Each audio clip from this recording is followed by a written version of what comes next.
मैंने एक दिन सोचा कि एक एक दो दो कपड़े भी खादी के खरीदने लगे हम। हमारी तौलिया, हमारा रूमाल, हमारा एक कुर्ता, एक पजामा, ऐसे थोड़े थोड़े कपड़े खरीदने लगे तो करोड़ों मीटर खादी बिक सकती है इस देश में, और 2 लाख गांव में उद्योगों की स्थापना हो सकती है। दूसरा एक उद्योग इस देश में हर गांव में हो सकता है, वो क्या है? भारत में लगभग 1,75,000 गांव हैं जहां गन्ना पैदा होता है, ऊस पैदा होता है, और उस ऊस से हम गुड़ बना सकते हैं, और वो गुड़ हम सभी इस्तेमाल कर सकते हैं। तो आप बोलेंगे साखर का क्या करें? साखर का एक्सपोर्ट करो, गुड़ का इस्तेमाल खुद करो। साखर खाने में अच्छी नहीं है, गुड़ सबसे अच्छा है। साखर और गुड़ का अंतर बता देता हूं एक ही मिनट में। आप खाना खाइए, मान लीजिए आप 400 ग्राम खाना खाते हैं एक बार में, इससे ज्यादा कोई खा नहीं पाता। 400 ग्राम खाना खाया और 10 ग्राम गुड़ खा लिया आपने भोजन के बाद, तो 400 ग्राम खाने को वो 10 ग्राम गुड़ पूरा हजम करा देगा, पचा देगा। इतनी ताकत 10 ग्राम गुड़ में है। और अब इसका उल्टा बता देता हूं। आपने 400 ग्राम खाना खाया और उसके पीछे से 1 चम्मच साखर आपने खाई, तो 1 चम्मच साखर को पचाने में वो 400 ग्राम भोजन की पूरी ऊर्जा खर्च हो जाएगी, फिर भी वो पचेगी नहीं आपको। इतना अंतर है साखर और गुड़ में। इसलिए खाना है तो गुड़ खाइए, साखर बंद करिए। तो आप बोलेंगे फिर ये साखर कारखानों का क्या होगा? ये चलाएंगे हम, विदेशों में बेचेंगे साखर को, जिनको खानी है खाएं, मरना है मरे, हमसे क्या, ले लो। डायबिटीज में मरो, हार्ट अटैक में मरो, कोलेस्ट्रॉल बढ़ा के मरो, हमको क्या, लेना है ले लो।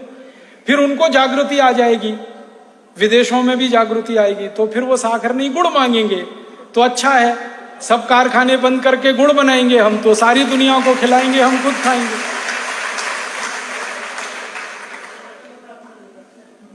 आपको मालूम है साखर बनाने के लिए करोड़ों रुपए का प्रोजेक्ट लगता है, बैंक से लोन लेना पड़ता है, करोड़ों रुपए इन्वेस्ट करना पड़ता है। गुड़ बनाने के लिए छोटे से प्रोजेक्ट में हो जाता है, बैंक से लोन नहीं लेना पड़ता, करोड़ों रुपए खर्च नहीं होते, बहुत आसानी से हो जाता है। और कोल्हापुर, सतारा, सांगली के सब क्षेत्रकारी गुड़ बनाने की टेक्नोलॉजी जानते हैं, उनको सिखाने की जरूरत नहीं है, वो हजारों साल से बनाकर इस्तेमाल करते रहे।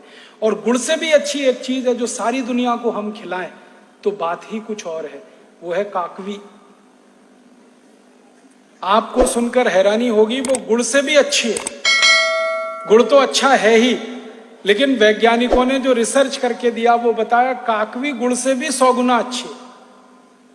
और काकवी बनाना तो सिर्फ शेतकरी जानता है, इसका माने टेक्नोलॉजी उसके हाथ।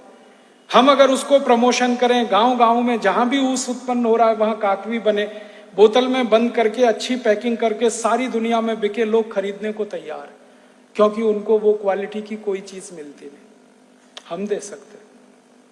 तो दूसरा उद्योग ये चल सकता है। तीसरा एक बड़ा उद्योग हर गांव में हो सकता है तेल का। हमको मूंगफली का तेल चाहिए, शेंगा का तेल चाहिए, तिल का तेल चाहिए, सरसों का तेल चाहिए, और ये सब शेंगा तिल गांव में उत्पन्न होता है। 2 लाख गांव है जहां शेंगा होता है, जहां तिल होता है, जहां सरसों होती है। हर जगह तेल निकल सकता है गांव में। बिजली नहीं है तो भी तेल निकल सकता है। तेल निकालने का वो पहले एक छोटा सा कोलू चलता था बैल की मदद से, वो अभी फिर चल सकता है, और उसका निकाला हुआ तेल दुनिया में सर्वश्रेष्ठ है। आप जानते हैं क्यों? क्योंकि वो तेल अगर हम खाएं तो हार्ट अटैक कभी आ नहीं सकता, क्योंकि उस तेल से HDL बढ़ता है, और अभी जो डब्बा बंद तेल हम खाते हैं उससे LDL और VLDL बढ़ता है, जो हार्ट अटैक का सबसे बड़ा कारण। हमारे जो पुराने लोग थे ना, पूर्वज, वो तेल वही खाते थे जो कोलू से निकलता था। धीरे धीरे धीरे धीरे, जानते हैं उसमें खासियत क्या है? टेम्परेचर नहीं बढ़ता तेल का, बहुत धीमे धीमे निकलता है, तो तेल की सारी पौष्टिकता, जो उसका प्रोटीन तत्व है, वो जिंदा रहता है उसमें, और उसी कारण किसी को हार्ट अटैक नहीं आता था। हमारे पुरखे बहुत तेल खाते थे, तूप भी बहुत खाते थे, तो भी हार्ट अटैक नहीं आता। अभी हम डब्बा बंद तेल खाते हैं, ये डब्बा बंद तेल मशीनों से निकलता है। मशीन से जब तेल निकलता है तो टेम्परेचर इतना बढ़ता है कि तेल की सारी पौष्टिकता जल जाती है। फिर उसमें दूसरे तेल मिलाते, सरकार ने उनको लाइसेंस दिया हुआ है भेड़सेड़ करने का, मिलावट करने का। आपको मालूम है शुद्ध तेल में बाहर से आयातित बहुत सारे दूसरे तेल मिला देते, और वो तेल आपको हजम नहीं होते, फिर आपके जीवन में दुख का कारण बनते हैं। तो हम शुद्ध तेल गांव गांव निकलवाएंगे, बैलों से फिर तेल का कोल्हू चलवाएंगे, बैलों को काम मिलेगा, शेतकरी को काम मिलेगा, तेल का डब्बा गांव से भर के शहर में आके बिकेगा और इस तेल को खाने के लिए लोग तैयार हैं, देने वाले नहीं है। 56,000 कोटी रुपए का बाजार है तेल का हिंदुस्तान में। हम कम से कम 10 कोटी शेतकरी को रोजगार दे सकते हैं तेल के उद्योग, ये हम करेंगे। फिर और एक काम हो सकता है, भारत में गेहूं उत्पन्न होता है, लगभग 2.5 लाख गांव हैं जहां गेहूं होता है। जहां गेहूं होता है वहां गेहूं का आटा बन सकता है। अभी गेहूं का आटा शहर में बनता है मशीन से, उसमें भी वही समस्या है, मशीन बहुत तेज घूमती है, टेम्परेचर ज्यादा हो जाता है, आटे की पौष्टिकता खत्म हो जाती है। हम तो वो हाथ वाली मशीन चलवाएंगे आटे की। हजारों साल इस देश के लोगों ने हाथ से चक्की चला के आटा पीसा है और जिन माताओं ने ये काम किया है उनको कभी भी पुत्र या पुत्री का जन्म देने के लिए हॉस्पिटल नहीं जाना पड़ा, सिजेरियन नहीं कराना पड़ा। आप जानते हैं क्यों?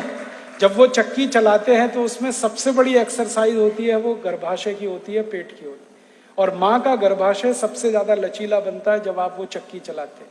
और अगर गर्भाशय फ्लेक्सिबल है तो बच्चे का जन्म सबसे आसानी से हो सकता है। तो माँ के लिए बच्चे का जन्म आसान है, वो तो एक बात है। फिर हाथ से पिसा हुआ आटा खाएंगे, जिंदगी में कोई त्रास नहीं हो सकता पेट का, क्योंकि धीरे धीरे पीस कर बना है। और हमारी तो तैयारी ये है कि जो पुरुष हैं और जिनके पेट बाहर निकले हैं उनसे भी चक्की चलवाएं।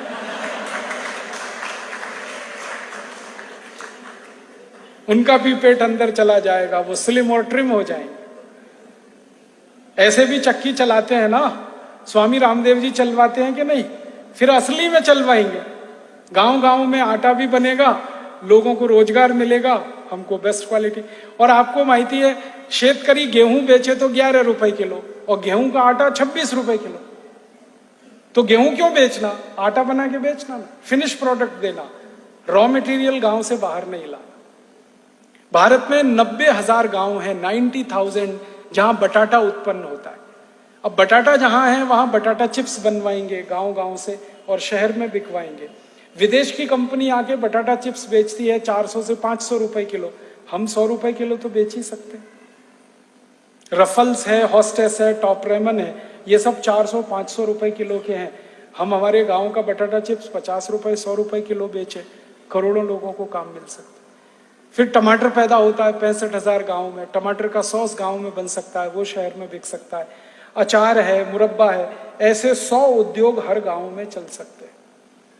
और एक उद्योग में 10 लोगों को भी काम मिला तो 1,000 लोगों को रोजगार हर गांव में मिलता है। और अगर 1,000 लोगों को गांव में रोजगार मिला तो 1,000 परिवार की जिंदगी सुधरेगी।